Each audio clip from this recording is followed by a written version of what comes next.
এই যে সামনে যে মুরব্বীরা বসা আছে বা পিছনে যারাই আছে মুরব্বী, ওনাদের জিজ্ঞেস করেন, মাঝে মধ্যে সময়টা এমন আসে যে কান্না করা ব্যতীত কোনো উপায় থাকে না। কেন জানেন? যেই সন্তানের জন্য, যেই স্ত্রীর জন্য, যেই ছেলে মেয়ের জন্য সারা জীবন কষ্ট করতে করতে মাথার গাম পায়ের মধ্যে ফালাইলাম, একটা সময় আইসা ওই সন্তানই বলে, তুমি কিতা করছো সারা জীবন? মনে হয় বুঝাইতে পারিনি, বলে না? আপনি একজন বাবা, আপনি একজন পরিবারের অভিভাবক, যখন সারা দিন কাজ করার পরে একজনের বাড়িতে কাজ করতে গেছেন, সারা দিন মনোযোগ দিয়ে কাজ করছেন, সন্ধ্যার সময় এই বেচারা যদি বলে, তুমি সারাটা দিন কি করছো, কোন কাজই তো হইল না, মিজাজটা গরম হয়ে যাব না? আর যদি মাঝে মধ্যে তো মারতেও মন চায়, কইলেটা কি, সারাদিন তোর জন্য ফানি করলাম আমার জিন্দিগির সময়টা, আর তুই এখন বলতেছ করলাম কি? জীবনে এমন একটা সময় আসে, বাবা কষ্ট করতে করতে করতে জীবন একদম বিপন্ন হয়ে গেছে, নিজে অসুস্থ হয়ে বিছানায় পইরা রইছে, নিজে অসুস্থ হইয়া চলাফেরা করতেছে না, নিজে অসুস্থ হইয়া সামান্য কাজটাও করতে পারে না। এমন সময় সন্তান তার স্বার্থের জন্য দুনিয়ার একটা সময় আইসা বলে, তুমি আমরা লাগে কি করছো? এই সময়টা বাবার জন্য, অভিভাবকের জন্য, যে মানুষটাকে বলছে ওই মানুষটার জন্য এর চেয়ে কঠিন পরিস্থিতি দুনিয়ার জমিন আর কিচ্ছু হইতে পারে না। মাঝে মধ্যে দেখবেন অনেক বুড়া মানুষ বিষ খাইয়া মইরা যায়, অনেক বুড়া মানুষ ফাঁসি লাগিয়া মইরা যায়। এখন কি লাগবার লাগিয়া কইতেছি? নাউজুবিল্লাহ, না, এই কাজ করবেন না কোনোদিন। ফাঁসি লাগিয়া মইরা যাওয়া, বিষ খাইয়া মইরা যাওয়া, নিজে নিজে আত্মহত্যা করা সম্পূর্ণ হারাম হারাম হারাম। কোনো মুমিন তার নিজের মৃত্যু কামনা করা এটা সম্পূর্ণ হারাম।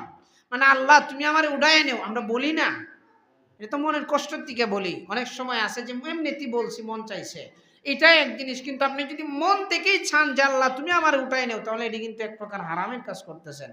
আল্লাহ আপনার কথায় উঠায় নিবে না, আল্লাহ যখন নেওয়ার কথা তখনই নিবেন। এখন যদি আপনি আগে আগে মৃত্যু কামনা করেন, তার মানে আল্লাহর সিদ্ধান্তটা আপনি পরিবর্তন করতে চাচ্ছেন। তো যেটা বলতে চাইছিলাম, জীবনে একটা সময় আসবে যখন সন্তানরা আপনাকে ছেড়ে দিবে। এই যে গত কয়েক বছর আগে বাংলাদেশের একজন নায়ক আছে রিয়াজ, আমার চেয়ে আপনারা বেশি বুঝবেন। অন বলবেন ইমাম সাহেব নায়কের নাম কেমনে জানে? এই প্রযুক্তির যুগে অসম্ভব কিচ্ছু না, জানতেই পারি, এটা অসম্ভব কিচ্ছু না। তো ওই নায়কের বাবা না শ্বশুর নিজে সুইসাইড করে মারা গেছে। কেন মরছে জানেন? হাজার কোটি কোটি টাকার সম্পত্তি থাকলেও যখন ছেলে মেয়ে সবাই যার যার পরিবার নিয়ে ব্যস্ত, বৃদ্ধ মানুষটারে সময় দেওয়ার মতো একজন মানুষ নাই। দেখবেন বেশি টাকা হইলেও সমস্যা, কম হইলেও সমস্যা। বেশি টাকা হইলে ওই বিদেশ চলে যায়, মা বাপরে দেখে না, টাকা দিয়ে রাখে। আরে টাকা দিয়ে কি সুখ কিনা যায়?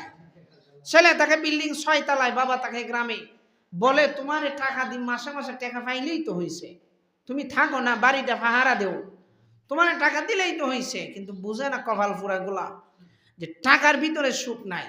নিজের সন্তানকে বাবা 3 মাস যাবৎ কাজে গেছে, দেখে না, কষ্ট, আইরে সন্তানের কি অবস্থা, প্রতিদিন ফোনে কথা বলে, কিন্তু তারপরেও মনের মধ্যে একটা কষ্ট থাকে যে আমার সন্তানটারে দেখতেছি না। কিন্তু একটা সময় যখন বাড়িতে আসে, আসার পরে দেখার পরে মনটা সান্ত্বনা পায়, অথচ সে কিন্তু প্রতিদিন ভিডিও কলে দেখতেছে। তারপরে মনের মধ্যে একটা কষ্ট থেকে যায়, কি জন্য? যে আমি সন্তানকে দেখতে পারতেছি না। আপনি এই কথাটা এক সাইডে রাখেন, আর এক সাইডে আপনি চিন্তা করেন। এখন মনে করেন, চোখটা বন্ধ করে মনে করেন আপনি আজকে রাত্রে মারা গেলেন, আজকে রাত্রে মারা গেলেন, আগামীকালকে সকালে আপনার শেষ, আপনার আগামীকালকে সকালে সব শেষ, কিছু থাকবে না। আপনি এখন মারা গেছেন, 1 সেকেন্ড পরে দুনিয়ার কেউ আপনার আপন না। তো এই জন্য মাঝে মধ্যে চিন্তা করবেন, দুনিয়ার বহুত কিছু নিয়েই তো চিন্তা করেন, কোন দিকে কত টাকা লাগাইলে কি লাভ লোকসান হয়, কোন বীজটা দিলে ক্ষেতের মধ্যে ফসল বেশি হবে, কোন চারাটা রোপণ করলে গাছটার মধ্যে ফল হবে বেশি, ছেলেটারে কোন খাবারটা খাওয়াইলে আপনার ছেলে ভালো থাকবে, সব কিছু নিয়ে চিন্তা করেন। বাস্তবিক পক্ষে আমরা আল্লাহ তাআলাকে নিয়ে চিন্তা করার সময় পাই না। এই জন্য মাঝে মধ্যে চিন্তা করবেন, মন যদি শক্ত থাকে, আপনার মন যদি কখনো শক্ত হয়ে যায় বেশি, মাঝে মধ্যে হসপিটাল যাবেন। মন যদি শক্ত হয়ে যায় বেশি, মাঝে মধ্যে গুরুস্থানে যাবেন, দেখবেন আপনি দুনিয়ার কি এটা বুঝতে পারবেন।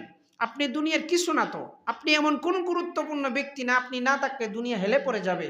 আপনি কোনো এমন গুরুত্বপূর্ণ ব্যক্তি না যে মহল্লার মধ্যে আপনি না থাকলে মনে হয় মহল্লা এক সাইড ভেঙে পড়ে যাবে। না, আপনার মতো 100 বছরের ভিতরে বহুত মুরব্বী চলে গেছে, বহুত জজবাওয়ালা যুবক চলে গেছে, কিন্তু কোনো লাভ হয় না। এখন তাদের কেউ স্মরণ করে? করে যদি তারা ভালো কিছু করে যায়। আপনিও যদি ভালো কিছু করে যান, আপনাকেও স্মরণ করবে। এই জন্য ভাই দুস্থ বুজুর্গ যারাই আছেন, অনুরোধ থাকবে, ওয়াজ করলে অনেক লম্বা ওয়াজ হবে, এইটার বিষয় নিয়ে এই লম্বা আলোচনা সম্ভব, কিন্তু সার নির্যাস একটাই, আপনি একদিন মারা যাবেন। এই জন্য যারা আসেন অনুরোধ থাকবে, সময় থাকতে আল্লাহর দিকে আসেন, দ্বীনের প্রতি আকৃষ্ট হন। এমন সময় আসবে যে কেউ যখন আপনাকে মানবে না, আপনার কথা শুনবে না, তখন আল্লাহ ঠিকই আপনার কথা শুনবেন। রাত্রে নিশীতে সবাই ঘুমায় গেলেও যখন আল্লাহরে ডাক দেন, আল্লাহ ঠিকই আপনার জন্য হাজির হয়ে যায়। হাদিসের মধ্যে আছে, শেষ রাতে আল্লাহ তাআলা বান্দাদেরকে বলেন, তোমরা কে আসো আমাকে ডাকার জন্য, ডাকো, আমি আল্লাহ তাআলা তোমাদের ডাক শুনি। তোমরা কি চাও, তোমার কি প্রয়োজন চাও, আমি আল্লাহ তাআলা তোমাকে দান করব।